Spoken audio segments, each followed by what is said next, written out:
Sumsel 24 jam hari ini. Sebanyak 6 ekor gajah liar mengamuk di Desa Mulia Agung, Kecamatan Lalan, Kabupaten Musi Banyuasin, Senin malam kemarin sekitar pukul 22 waktu Indonesia Barat. Akibat amukan kawanan gajah Sumatera tersebut membuat lahan pertanian dan perkebunan warga seluas 1,5 hektar rusak. Warga Desa Mulia Agung, Kecamatan Lalan, Musi Banyuasin, Senin malam kemarin sekitar pukul 10 malam waktu Indonesia Barat dihebohkan dengan amukan kawanan gajah liar. 6 ekor gajah Sumatera itu masuk dan merusak lahan perkebunan dan pertanian warga dengan luas mencapai 1,5 hektar.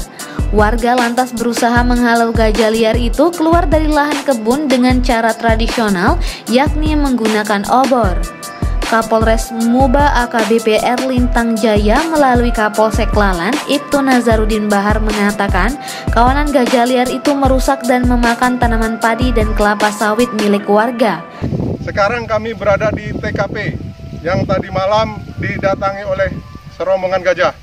Kurang lebih 4-6 ekor memasuki areal persawahan Desa P1 ini, dan bisa kita lihat ini salah satunya, dan yang di belakang saya yang dirusak oleh rombongan gajah.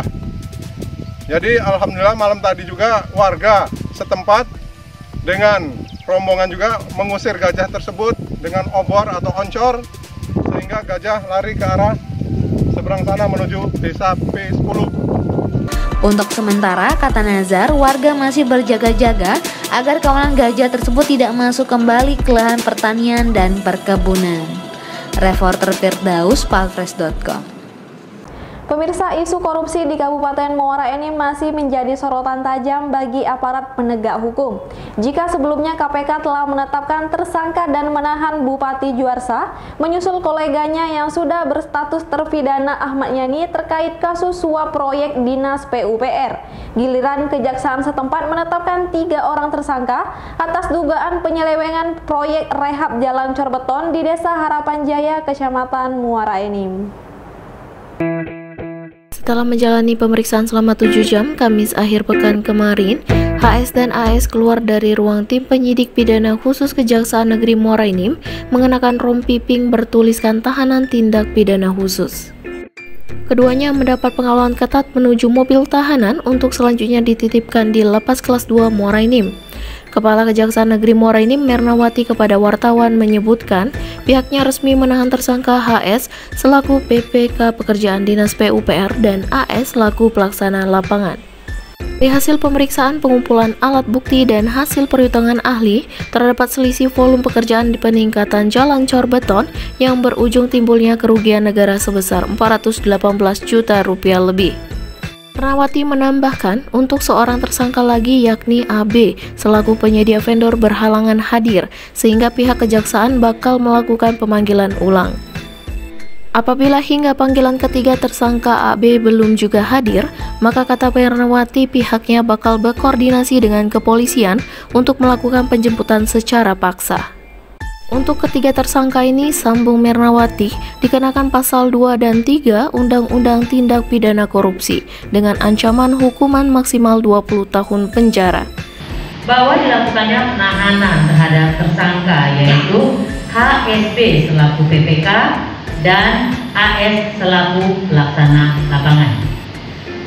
Bahwa atas tersangka ketiga yakni AB belum dapat dilakukan penahanan dikarenakan pada hari ini telah dilakukan pemanggilan secara patut oleh tim penyidik, namun yang bersangkutan belum dapat memenuhi panggilan penyidik. Bahwa setelah dilakukan perhitungan oleh ahli, terdapat selisih volume sebesar 253,7 dengan jumlah harga dalam rupiah yakni sekitar kurang lebih 418.060.000 rupiah. Demikian. Reporter dan juru kamera Ahmad Fuadi, palpres.com.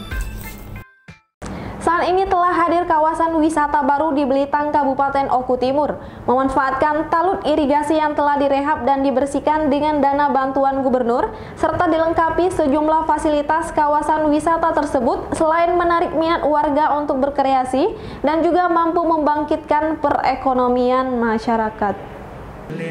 Kawasan wisata anyar berupa atraksi susur kanal dengan speedboat di Belitang, Oku Timur mampu menarik minat warga Belitang dan Oku Timur umumnya untuk berkunjung.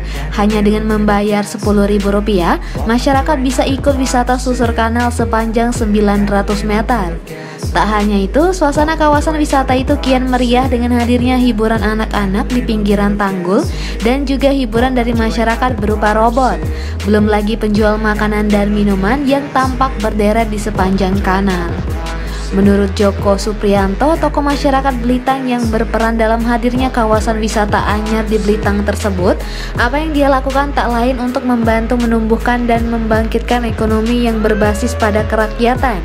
Dibuka ini pembangunannya dimulai dari tahun 2020 kemarin dan mulai 1 Januari sudah umum secara menyeluruh. Tentunya kedepannya ini perlu pengelolaan yang permanen agar ini bisa terawat dengan baik, rapi dan indah. Karena kawasan ini tidak terlepas daripada sampah, pedagang kuliner, pedagang kaki lima, terus bunga yang perlu perawatan sehingga kami upayakan suatu lembaga, dinamakan Lembaga Peduli Kawasan Belitang, yang tugasnya bertanggung jawab atas pelestarian dan merawatnya wilayah yang sudah terbangun ini.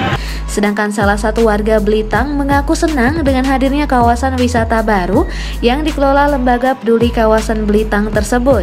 Bahkan dia sengaja membawa keluarganya untuk berwisata susur kanal.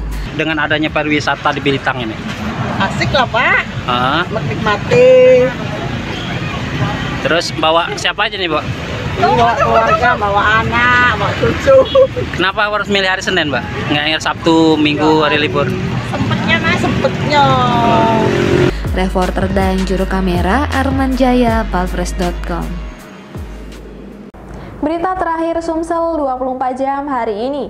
Pondok Pesantren Tahfiz Kiai Marogan Talang Betutu Palembang saat ini telah memiliki TV komunitas yaitu Dakwah Wakaf Marogan TV atau DWM TV. Dengan adanya TV komunitas ini, dakwah tak hanya sebatas di Sumatera Selatan dan Indonesia saja, tapi kini juga sampai ke mancanegara. Walau dakwah wakaf Marogan TV atau DWM TV baru beroperasi, tapi sudah aktif dalam tayangan kajian seminggu sekali. Kehadiran DWM TV ini juga untuk menunjang pesantren lansia Kiai Marogan yang akan di-launching bulan ini.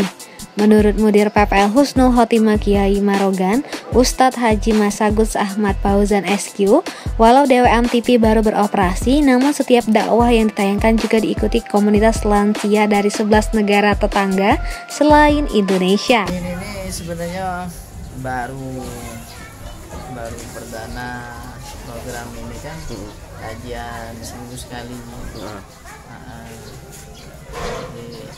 Baru hari ini atau sebelumnya sudah jalan ini? Iya, kalau sebelumnya itu Marogan TV. Wow. Nah, ini untuk yang program yang menunjang untuk pesantren lansia. Kan kita ini ada 2 unit, satu pesantren anak yatim sudah berjalan ini kan.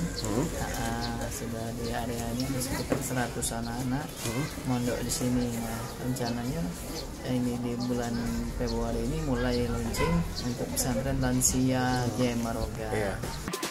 Dakwah yang dilakukan DWM TV ini melalui Zoom, menurut Ustadz Haji Masagus Ahmad Fauzan, mendapat respon positif dari para jemaah.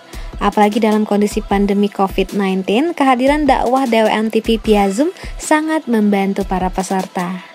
Reporter dan juru kamera Dudio Skandar, palfres.com. Demikianlah berita Sumsel 24 jam hari ini. Bagi pemirsa yang sedang menonton tayangan ini, mohon dukungannya untuk di-like dan ditonton tayangan yang ada link di atas. Link ini juga bisa pemirsa lihat di deskripsi tayangan ini. Jangan lupa untuk mendukung program kami lainnya di YouTube channel Palfres Official seperti podcast Cukup Pedes, Budak Lorong, Basing, dan Ternyata Bukan Mistis. Saya Sri Depi, sampai jumpa.